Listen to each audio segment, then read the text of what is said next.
ഈ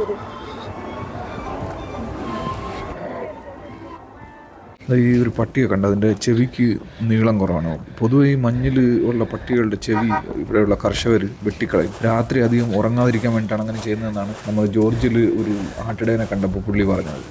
തണുപ്പ് ഒരു രക്ഷയില്ല കേട്ടോ, നല്ല തണുപ്പാണ്. പക്ഷേ ഇന്നലെ രാവിലെ സമർഖണ്ഡിൽ ഇത്രയും ടെമ്പറേച്ചർ ഇല്ലായിരുന്നു. എന്നിട്ടും നമുക്ക് ഇന്നലെ അവിടുത്തെ സമർഖണ്ഡിൽ തണുപ്പ് അഡ്ജസ്റ്റ് ചെയ്യാൻ വേണ്ടിയിട്ട് ബുദ്ധിമുട്ടായിരുന്നു. പക്ഷേ ഇവിടെ ടെമ്പറേച്ചർ അതിനെ കഴിഞ്ഞും കുറവാണ്. ഇന്നലെ ഫീലായ അത്രയും തണുപ്പ് ഇന്ന് ഇവിടെ ഫീൽ ആകുന്നില്ല. ചിലപ്പോൾ നമ്മുടെ ബോഡി തണുപ്പായിട്ട് അഡ്ജസ്റ്റ് ആയതുകൊണ്ടായിരിക്കാം ചിലപ്പോൾ.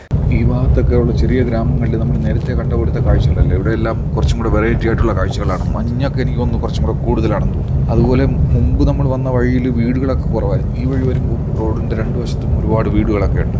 നമ്മളിപ്പോൾ ചർവോക്ക് എന്ന് പറയുന്ന ഒരു സ്ഥലത്തെത്തി. ഇവിടെയാണ് പ്രശസ്തമായിട്ടുള്ള ചർവോക്ക് തടാകം.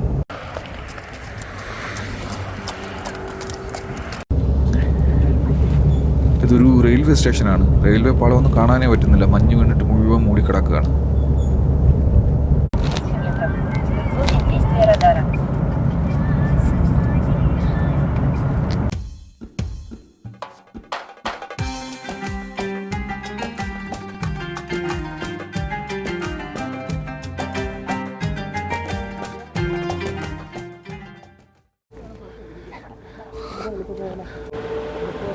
അങ്ങനെ നമ്മൾ മിഡിൽ സ്റ്റേഷനിൽ ഇറങ്ങി. ഇനിയിപ്പോൾ നേരെ അമർസോയിൽ സ്കീ റിസോർട്ടിൽ പോയിട്ട് അവിടുത്തെ കാഴ്ചകളൊക്കെ കണ്ടിട്ട് നമുക്ക് തിരിച്ചു പോകണം. ഞാനിവിടെ അമൃത്സറിൽ വരുന്നതിന് മുമ്പ് കണ്ട കുറച്ച് വീഡിയോകളുടെ ഒരു ഐഡിയ വെച്ചിട്ടാണ് ഈ അമൃത്സറിലെ കാഴ്ചകൾ കാണാൻ പോകുന്നത്. നമുക്കിവിടെ പറഞ്ഞു തരാനൊന്നും ആരുമില്ല, അവരുടെ ലാംഗ്വേജും നമുക്ക് മനസ്സിലാക്കാൻ കുറച്ച് പാടുണ്ട്. അതുകൊണ്ട് ഞാൻ വരുന്നതിന് മുമ്പ് കുറേ വീഡിയോ ഒക്കെ കണ്ടിട്ട് ഒരു ഐഡിയ ഉണ്ട്. ആ ഒരു ഐഡിയ വെച്ചിട്ടാണ് ഫുള്ള് കാണാനുള്ള ഒരു പ്ലാനിലുള്ളത്. നമുക്ക് ഈ ബിൽഡിങ്ങിൻ്റെ ഉള്ളിൽ പോയിട്ട് നോക്കാം. ഈ സ്കീയിങ്ങുമായിട്ട് ബന്ധപ്പെട്ട ഉപകരണങ്ങളൊക്കെയാണ്, അതൊക്കെ വിൽക്കുന്ന ഷോപ്പുകളൊക്കെയാണ് ഇതിനകത്തുള്ളത്. അതുപോലെ റെസ്റ്റോറൻറ്റുകളുണ്ട്. അതുപോലെ തന്നെ മഞ്ഞിൽ യൂസ് ചെയ്യാനുള്ള എക്യുപ്മെൻറ്റ്സ് ഒക്കെ വാടകയ്ക്ക് എടുക്കാൻ പറ്റുന്ന ഷോപ്പുകൾ ഇതിനകത്തുണ്ട്. നമുക്ക് എന്തായാലും ഒരു ആക്ടിവിറ്റി ചെയ്യാനുള്ള സമയമൊന്നുമില്ല, ജസ്റ്റ് കാഴ്ചകളെ കണ്ടിട്ട് തിരിച്ചു പോകാൻ പറ്റും.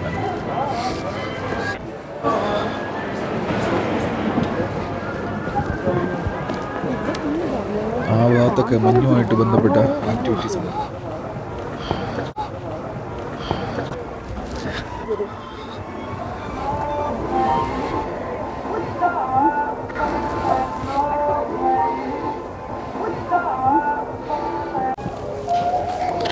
ഇവിടെ നല്ല തിരക്കുണ്ട്. ആ കാണുന്നത് ഒരു റെസ്റ്റോറൻ്റാണ്. ഇതാണ് നമ്മുടെ കേബിൾ കാറിൻ്റെ മിഡിൽ സ്റ്റേഷൻ.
അങ്ങനെ ഇവിടെ കുറേ സമയം നമ്മൾ സ്പെൻഡ് ചെയ്തു. നമ്മളിപ്പോൾ തിരിച്ച് വണ്ടിയിലോട്ട് പോവാണ്. കാരണം ഇപ്പോൾ ഒരു ഏകദേശം 2 മണിക്കൂറോളം ആയി. അപ്പോൾ നമ്മൾ നേരെ വണ്ടിയിലോട്ട് തിരിച്ചു പോവാണ്.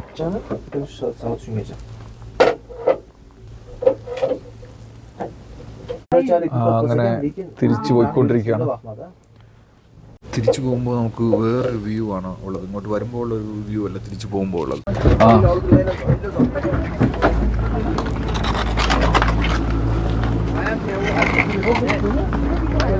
നമ്മൾ തിരിച്ച് താഴെയുള്ള സ്റ്റേഷനിലെത്തി, ലോവർ സ്റ്റേഷനിലെത്തി. ഇനി നമുക്ക് കാറിലോട്ട് പോകണം.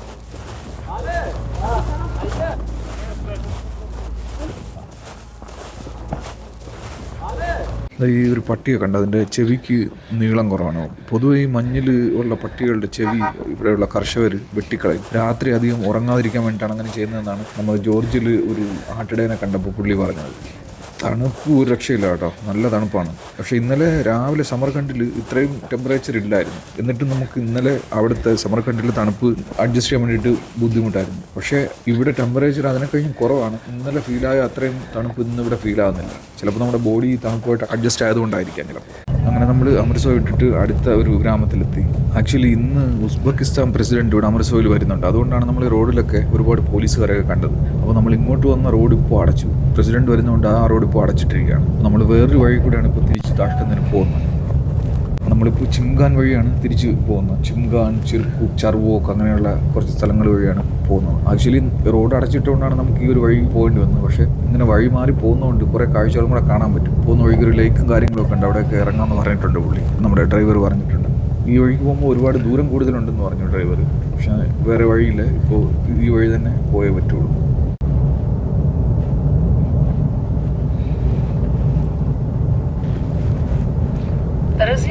നമ്മൾ ചിംഗാൻ വഴി പോകുന്നുണ്ട്, ഒരുപാട് ദൂരം കൂടുതലുണ്ടെന്നാണ് ഡ്രൈവർ പറഞ്ഞത്. പക്ഷേ നമുക്കെന്തായാലും അത് നന്നായി, ചിംഗാനിലെ കാഴ്ചകളൊക്കെ കാണാൻ പറ്റി.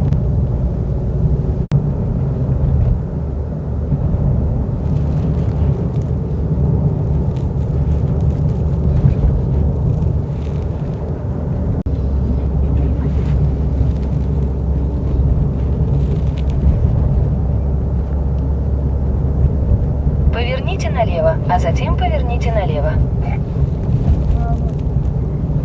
ഈ ഭാഗത്തൊക്കെ ഉള്ള ചെറിയ ഗ്രാമങ്ങളിൽ നമ്മൾ നേരത്തെ കണ്ട പോലത്തെ കാഴ്ചകളല്ല. ഇവിടെ എല്ലാം കുറച്ചും കൂടെ വെറൈറ്റി ആയിട്ടുള്ള കാഴ്ചകളാണ്. മഞ്ഞൊക്കെ എനിക്ക് തോന്നുന്നു കുറച്ചും കൂടെ കൂടുതലാണെന്ന് തോന്നുന്നു. അതുപോലെ മുമ്പ് നമ്മൾ വന്ന വഴിയിൽ വീടുകളൊക്കെ കുറവായിരുന്നു. ഈ വഴി വരുമ്പോൾ റോഡിൻ്റെ 2 വശത്തും ഒരുപാട് വീടുകളൊക്കെ ഉണ്ട്.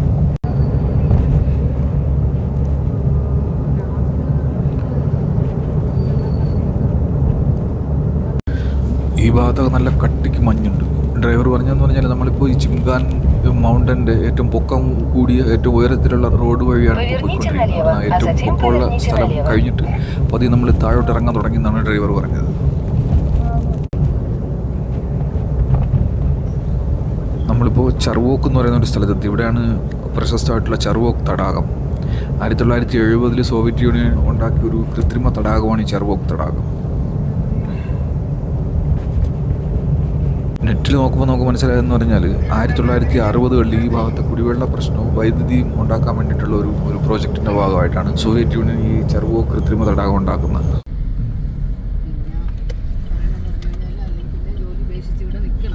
ഏബിലേനി എന്നാണ് ഈ ഒരു വില്ലേജിൻ്റെ പേര്. ഇനി ഇതിൻ്റെ തൊട്ടടുത്താണ് ചർവോക്ക് തടാകം എന്നാണ് പറഞ്ഞത് നമ്മുടെ ഡ്രൈവർ.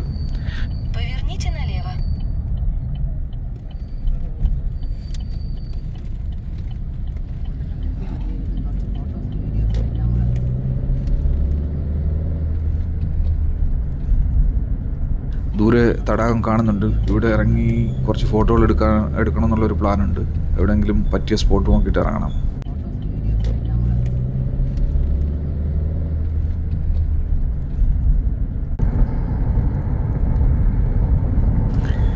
ഏകദേശം 40 കിലോമീറ്റർ ചുറ്റളവാണ് ഈ ഒരു തടാകത്തിനുള്ളത്.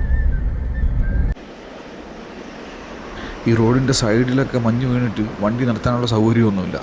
നല്ല കട്ടിക്കുള്ള മഞ്ഞാണ്. അപ്പോൾ ഇവിടെ ഒരു ചെറിയൊരു സ്പേസ് കണ്ടപ്പോൾ നമ്മൾ വണ്ടി നിർത്തി കുറച്ച് ഫോട്ടോസൊക്കെ എടുക്കാൻ വേണ്ടിയിട്ട് ഇറങ്ങിയതാണ്. ഇതിൻ്റെ താഴെ ഒരു റിസോർട്ട് ഹോട്ടൽ എന്തോ കാണുന്നുണ്ട്. പക്ഷേ മഞ്ഞ് വീണ് കിടക്കുന്നതുകൊണ്ടൊന്നും മനസ്സിലാകുന്നില്ല. കുറേ വലിയ ബിൽഡിങ്ങുകൾ കാണുന്നുണ്ട്.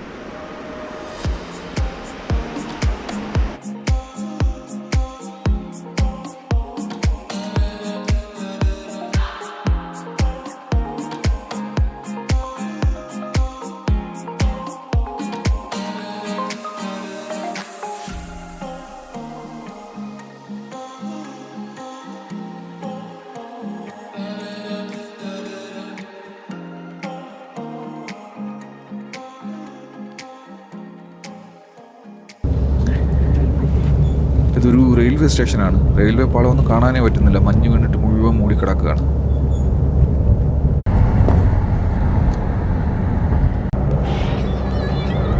അങ്ങനെ നമ്മൾ ഏകദേശം എത്താറായി, 5:45. ഇനി ഒരു 10-15 മിനിറ്റ് കൂടെ ഡ്രൈവ് ചെയ്ത് കഴിഞ്ഞാൽ നമ്മൾ ഹോട്ടലിലെത്തും. അപ്പോൾ നമ്മൾ താഷ്കന്റ് എത്തി, അതായത് സിറ്റിയിലെത്തിക്കൊണ്ടിരിക്കുകയാണ്.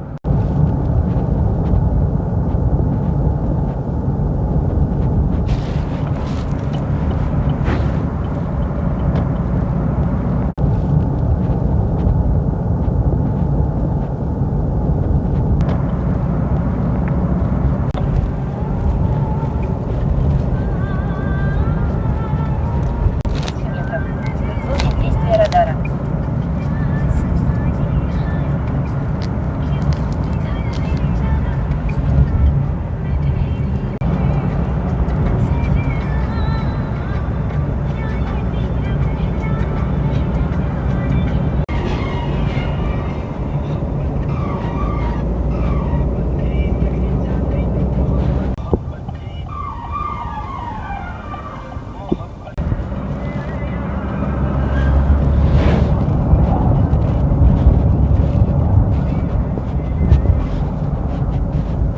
അങ്ങനെ 6:15 നമ്മൾ റൂമിലെത്തി.